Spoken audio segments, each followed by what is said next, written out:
জানো টুনি, আজকের দিনটা না খুব সুন্দর। তুমি একদম ঠিক কথা বলেছো কালু দাদা, আজকের দিনটা সত্যি অনেক সুন্দর। কি মনোরম পরিবেশ, আকাশটা দেখো কি মিষ্টি। কিন্তু কি ব্যাপার টুনি, দেখো তোমার পিছনে মাটিটা কেমন যেন নড়ছে। মাটি নড়ছে? কই দেখি তো। ইমা, সত্যিই তো মাটি ফুটে তো একটা কঙ্কাল বেরিয়েছে। কি করব কালু দাদা, কিছু তো উপায় বলো একটা। সত্যি টুনি, জায়গাটা ভীষণ ভয়ঙ্কর মনে হচ্ছে। আমাদের এখান থেকে পালানো উচিত। বলা যায় না কঙ্কালটা কখন কি করে বসে, যদি আক্রমণ করে বসে তখন কি হবে। তুমি ঠিক বলেছো কালু দাদা, চলো আমরা এক্ষুনি এই জায়গা থেকে পালানো শুরু করি।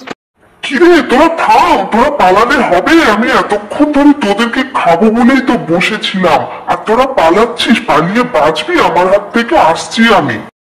শোনো কালু দাদা, আমাদের এইভাবে বসে থাকলে হবে না।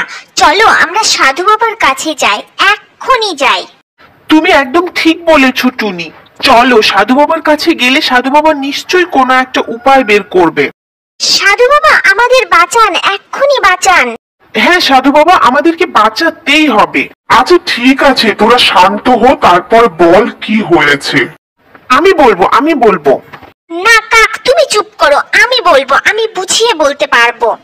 আচ্ছা, তোরা যদি এইভাবে নিজেদের মধ্যে লড়াই করতে থাকিস তাহলে তোদের সমস্যাটা আমাকে বলবি কি করে? তোরা দুজনেই শান্ত হো। টুনি, তুই আমাকে খুলে বল কি হয়েছে। ধন্যবাদ সাধু বাবা আমাকে বলার সুযোগ দেওয়ার জন্য। আসলে আমরা দুজনে গাছে বসে গল্প করছিলাম, আর ঠিক তখনই ওই গাছের নিচ থেকে মাটি ফুটে একটা কঙ্কাল বের হয়। আমরা প্রথমে তেমন কিছু বুঝতে পারিনি, তারপরে দেখি কঙ্কালটা হঠাৎ করে আমাদের উপরে তাড়া করেছে, আক্রমণ করেছে, আর আমরা তাড়াতাড়ি করে সেখান থেকে পালিয়ে আসি। হ্যাঁ, আমি বুঝে গেছি তোরা কি চাইছিস। এই নে, তোদেরকে একটা জাদুই পাথর দিলাম, এটার সাহায্যে আশা করছি তোরা বেঁচে যাবি। থ্যাংক ইউ সাধু বাবা। আচ্ছা টুনি, চলে এসো, তাড়াতাড়ি করে চলে এসো।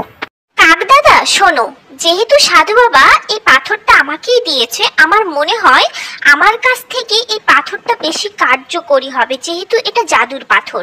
তুমি এখানে বসো, আমি কঙ্কালের সঙ্গে লড়াই করে কঙ্কালকে হারিয়ে রেখে আসছি। ঠিক আছে টুনি, সাবধানে কিন্তু।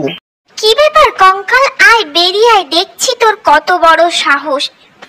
না টুনি, তুই এটা কি করলি? আমাকে কেন তুই বোম মারলি? পাথর ছুঁড়ে কেন মারলি? আমি তো জ্বলে যাচ্ছি, তোকে আমি ছাড়বো না। আরে বেঁচে থাকলে তো তুমি আমাকে ছাড়বে, আমি চললাম, তুমি যাও মরো।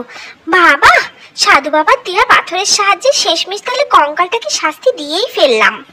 যাক টুনি, তুমি তাহলে ফিরে এসেছো, আমার খুব টেনশন হচ্ছিল।